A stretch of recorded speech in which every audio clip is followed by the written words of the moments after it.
10ನೇ ತಾರೀಕಿನಂದು ನಡೆದಂಥ ಅಖಿಲ ಭಾರತ ಲಿಂಗಾಯತ ಪಂಚಮಸಾಲಿ ಮೀಸಲಾತಿ ಹೋರಾಟ. ಲಿಂಗಾಯತ ಪಂಚಮಸಾಲಿ ಸಮುದಾಯಕ್ಕೆ 2A ಮೀಸಲಾತಿ ಮತ್ತು ಎಲ್ಲ ಲಿಂಗಾಯತ ಒಳಪಂಗಡಗಳಿಗೆ ಕೇಂದ್ರ ಸರ್ಕಾರಕ್ಕೆ ನಮ್ಮ ರಾಜ್ಯ ಸರ್ಕಾರದಿಂದ OBC ಮೀಸಲಾತಿ ಶಿಫಾರಸನ್ನು ಮಾಡೋ ಕುರಿತು ಹೋರಾಟ. ಇದು ನಿನ್ನೆ ಒಂದೇ ಹೋರಾಟ ನಡೆದಿಲ್ಲ ಮಾನ್ಯ ಅಧ್ಯಕ್ಷರೇ. ಕಳೆದ 3 ವರ್ಷದಿಂದ ನಿರಂತರವಾಗಿ ಈ ಹೋರಾಟದಲ್ಲಿ ಸಮಾಜದ ಒಬ್ಬ ರಾಷ್ಟ್ರೀಯ ಅಧ್ಯಕ್ಷನಾಗಿ ನಾನು ಸತತವಾಗಿ ಪಾಲ್ಗೊಂಡು ಈ ಹೋರಾಟದಲ್ಲಿ ಭಾಗವಹಿಸಿದ್ದೇನೆ. ಇವತ್ತು ಏನೊಂದು ಘಟನೆ ನಡೆದಿದೆ ಅದಕ್ಕೆ ನಾನು ವಿಷಾದ ವ್ಯಕ್ತಪಡಿಸ್ತೀನಿ. ಯಾಕಂದರೆ ನಮ್ಮ ಬಂಧುಗಳು ಇವತ್ತು ಭಾಳಷ್ಟು ಜನ ಲಾಠಿ ಚಾರ್ಜಲ್ಲಿ ಪ್ರಚೋದನಕ್ಕೊಳಗಾಗಿ, ಯಾಕಂದರೆ ಯಾವುದೇ ಪ್ರಚೋದನೆ ಇಲ್ಲಾರದೆ ಯಾರು ಕೂಡ ಕಾನೂನನ್ನು ಕೈಗೆತ್ತಿಕೊಳ್ಳುವಂಥ ಪ್ರಶ್ನೆಯೇ ಬರೋದಿಲ್ಲ.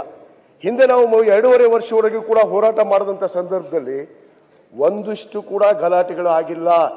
ನಾವು ಸನ್ಮಾನ್ಯ ವಿರೋಧ ಪಕ್ಷದ ನಾಯಕರು ಇದೀಗ ತಾನೇ ಒಂದು ಘಟನೆ ಹೇಳಿದ್ರೆ ಅವ್ರಿಗೆ ಮೊದಲು ಅದನ್ನ ಹೇಳ್ಬಿಟ್ಟು ನಾನು ಮುಂದುವರಿತೀನಿ.